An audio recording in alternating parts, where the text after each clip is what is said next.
Hey everybody, I am Ronan Chris Murphy, and today we're talking about how does Billie Eilish get away with that insane low end on her album. Some of those songs just have ridiculous, insane amounts of low end. And I don't say that as a bad thing, it's actually really cool.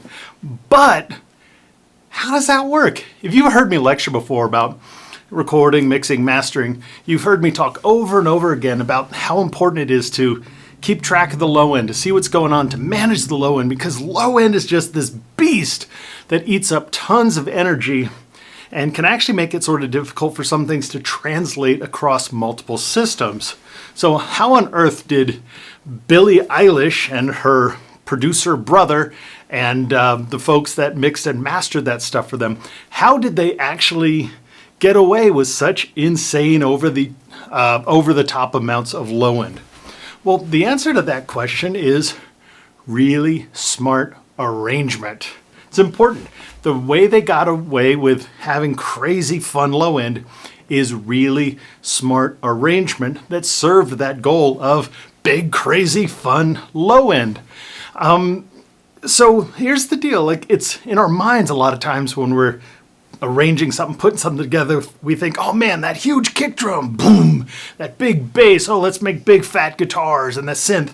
And we pile on all those things, and then you take it out and listen in your car somewhere else, like, that actually sounds kind of muddy and boring.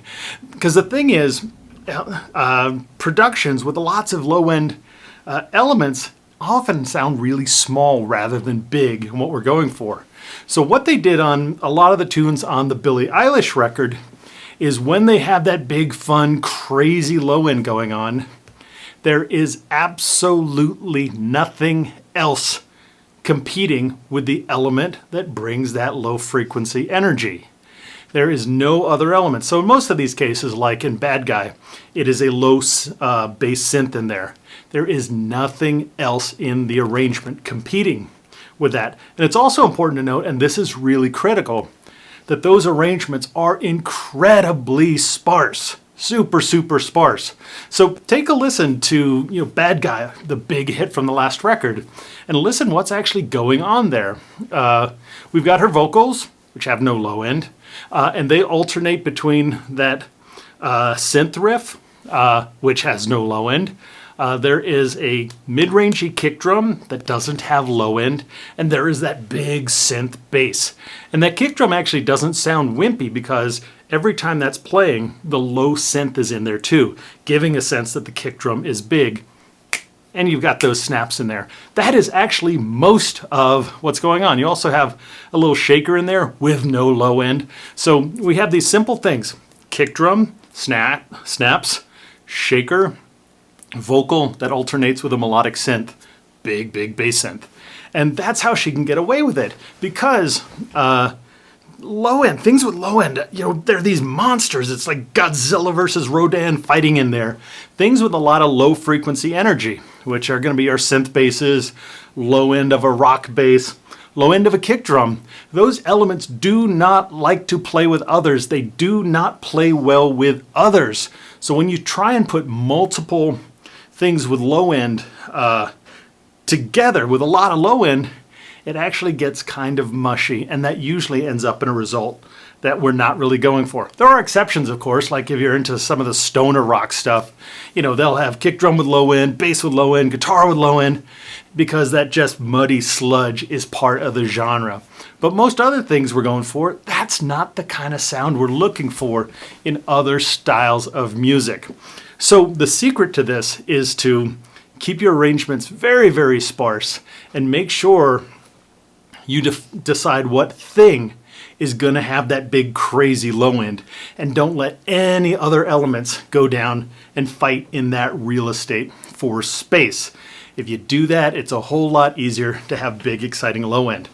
As cool as those songs and the production are on that Billie Eilish record, that's not a unique thing.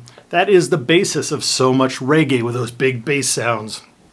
Drum and bass, jungle, a lot of trap and hip hop stuff. You'll have one big element with low frequencies, bass or bass synth or an 808, and nothing else in the mix will actually have any low end. And that's how they get those great sort of car shaking low end that actually translates well out to multiple systems.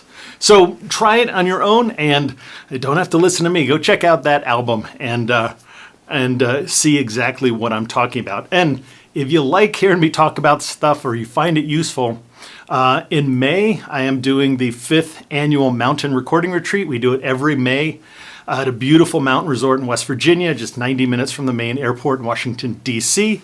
Myself and a bunch of other incredible mentors will be kind of doing workshops and lecturing. We're going to do DIY gear building stuff and also listening sessions where the mentors give feedback on your work. And of course, we all have a great time. We eat together, wonderful food in this beautiful place in the mountains. So if that sounds like something you would dig, go check out recordingretreat.com. And you can get all the information about that. And that happens every year in May. This is the 5th one coming up, and it's going to be a blast. So that is it. And as always, keep having fun with this stuff and stay focused on the music.